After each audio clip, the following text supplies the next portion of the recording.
This is the WJTS News. In tonight's news, Saturday, DuBois County emergency personnel held a simulation for training. Waterline improvements begin on Highway 231 through Jasper, and a large meth bust made in Davies County. Tonight, Huntingburg Mayor Denny Spinner joins us for Monday with the Mayor. In sports, Kurt Guxell reviews football action from this past weekend. And Angie Hostetter and Brooke Sanders with Crisis Connection are our guests on WJTS Inform. All this and more in tonight's WJTS News.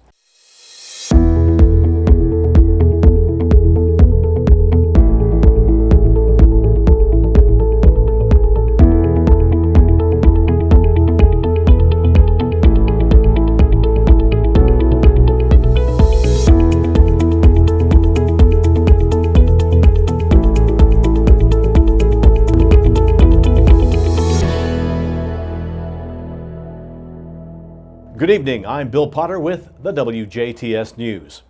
The City of Jasper and the U.S. Economic Development Administration will begin making improvements to the aging water infrastructure underneath U.S. Highway 231 through the heart of the city.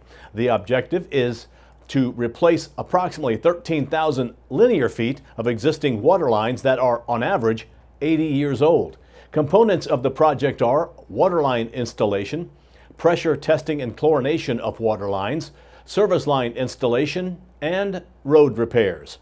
The water supply and pressure improvement project will consist of 3 phases.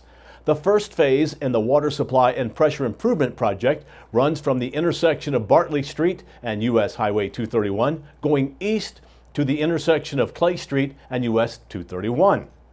The schedule for Phase 1 is tentatively set for today through November 30th, but that is subject to change. A portion of U.S. Highway 231 will be reduced to 2 lanes. Motorists are encouraged to find alternative routes if possible.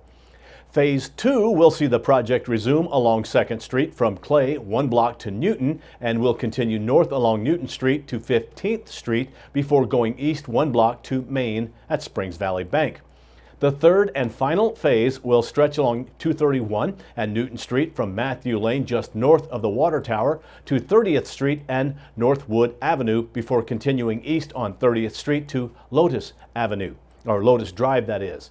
The 2 final phases are currently in the planning process. In 2019, the Indiana Department of Transportation will begin their own project for final repairs consisting of milling and resurfacing of U.S. Highway 231 where the water lines have been replaced. In a separate note on roadwork, the Jasper Street Department, along with contractor Pavement Solutions, will be closing several streets over the course of the week for micro-surfacing. These closures will begin today, although tentative and subject to change. Streets affected include, for Tuesday, Overbrook Drive from Manor Drive to Pinehurst Drive, Marie Court from Ackerman Road to a cul-de-sac, Cooper Lane from Division to the North End, St. John Street from 6th Street to 8th Street. This excludes the 7th Street intersection, St. John Street from 9th Street to 10th Street. Then on Wednesday, Sheeter Road from Newton Street to the West End city limits. Then Thursday, Clearview Avenue from Justin Street to cul-de-sac. That's the north half and the cul-de-sac. East 12th Street from Vine Street to the East End. East 12th Street from Mill to Vine Street. East 17th Street from Mill Street to Newton Street, excluding the Jackson Street intersection. Then on Friday, all of this weather permitting, Clearview Avenue from Justin Street to the cul-de-sac, the south half. Heisler Street from Mott Street to the west end, and the Heisler Street from Mott Street to the east end. All residents will be notified the day before their street was going to be closed and will be required to have all vehicles removed from the street and their driveways no later than 7 a.m. that day. Each street will remain closed until surface has dried, approximately 5 to 6 hours, depending on drying conditions. This schedule is subject to change due to inclement weather or other unforeseen events. The Du Bois County Local Emergency Planning Committee held a full-scale exercise this past weekend. Local police, fire, emergency medical services, dispatchers, hospital personnel, hazmat teams, industry, safety and environmental managers, and emergency management staff took part in the exercise Saturday morning at the Far Best Foods plant along South 400 West in Huntingburg. Anhydrous ammonia leak was simulated at the facility with students from Vincennes University portraying the victims of the incident. Pat Todd with Memorial Hospital and Healthcare Center was the coordinator for the event. He says the purpose of the training was to increase responders' ability to manage a hazmat incident. Well, we want to train the first responders on incident safety, life safety. We want to work with the industries on how to protect their people. And we want to, on the healthcare scene, how to provide the care as quickly as possible. The event focused on a fixed facility hazmat incident. Du Bois County Emergency Management Director Tammy Humbert says the full-scale exercise allowed all participants to respond and train as if it were a real situation. This is about training. This is about helping our responders deal with an incident that is very likely to happen in our county. So every year we do an annual exercise. Every other year we do the full scale. Far Best reached out to us asking if we would like to participate with them in doing a drill, and our hazmat team and our local fire department, EMS, and law are all involved in this event. We've also got members of the LEPC along with Homeland Security here from Vincennes University's class and our local WJTS class. About 30 students from VU and Vincennes University Jasper campus took part in the exercise that involved 150 people from numerous Du Bois County emergency response agencies. Room 3 at the Du Bois County Museum will soon have a new display complete. The old curtain on the east side was taken down and a new wall was built to create the Business Hall of Fame sponsored by the Junior Achievement. Work began on September 8th by crews from Seifert Construction and Wire Electric. All costs are being paid for by Junior Achievement. This new home for the Hall of Fame will feature the businessmen who were honored with a special plaque over the past 4 years and for those still to come. More information will be added about local businesses. The Du Bois County Museum is excited to feature this exhibit in the museum and welcomes those involved in the Business Hall of Fame. Washington police, assisted by the Drug Enforcement Administration and Indiana State Police, arrested 4 people this past Saturday after finding a quarter pound of methamphetamine worth $10,000 in a car during a traffic stop on Interstate 69.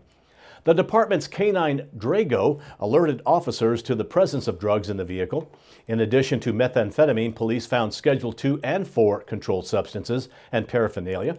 The driver, 43-year-old Sean Carrigo of Washington, and 2 passengers, 33-year-old Oakley Phillips of Washington and 35-year-old David Hilger of Oaktown, were arrested for conspiracy to deal methamphetamine, possession of meth, possession of 2 and 4 controlled substances, and possession of paraphernalia.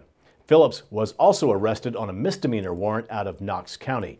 Police later conducted a search at a home in Washington where officers found methamphetamine, marijuana, paraphernalia, and 4 firearms. 33-year-old Tiffany Sexton of Washington was arrested at that location for possession of methamphetamine and possession of paraphernalia. Sexton was the owner of the car that had been pulled over earlier in the day. Authorities made a pair of arrests in connection to a recent burglary of a Martin County business. Indiana State Police say a recent surveillance operation in downtown Shoals resulted in the arrests of 2 juveniles caught burglarizing White River Marine on Main Street. ISP detectives were called in to investigate several burglaries that had occurred in the area.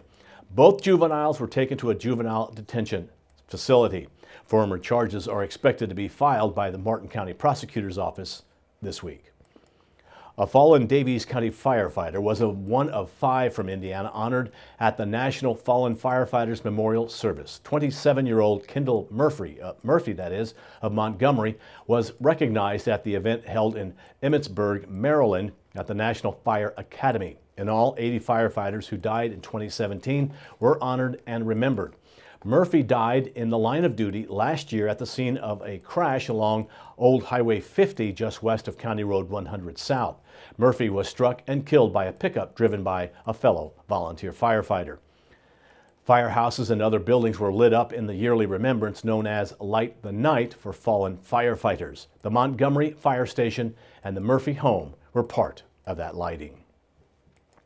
A Perry County man was recently indicted on allegations he defrauded Kentucky's Medicaid program. 44-year-old Eric Dahm of Tell City was indicted by a grand jury in Franklin County, Kentucky on 2 felony counts involving theft and fraud. Attorney General Andy Beshear says Dahm faces 1 count of theft by deception over $10,000, a Class C felony, and 1 count of devising or engaging in a scheme to defraud the Kentucky Medical Assistance Program, a Class D felony. The indictment alleges that in 2015 and 2016, Dahm, the owner of Riverside Cytology Laboratory in Tell City, fraudulently billed Kentucky Medicaid for laboratory services when there was not a qualified director employed by the laboratory. Beshear's office alleges that as a result, he fraudulently received more than $10,000 in payment from the Kentucky Medicaid. The Office of Medicaid Fraud and Abuse of the Kentucky Attorney General's office investigated the case with the Office of the Inspector General, Cabinet for Health and Family Services. The Office of Medicaid Fraud and Abuse is prosecuting the case. Dahm is scheduled to be arraigned in Franklin Circuit Court on October 26th. Now stay tuned. Monday with the Mayor featuring Huntingburg Mayor Denny Spinner and Sports with Kurt Guxell are next on 18 WJTS TV.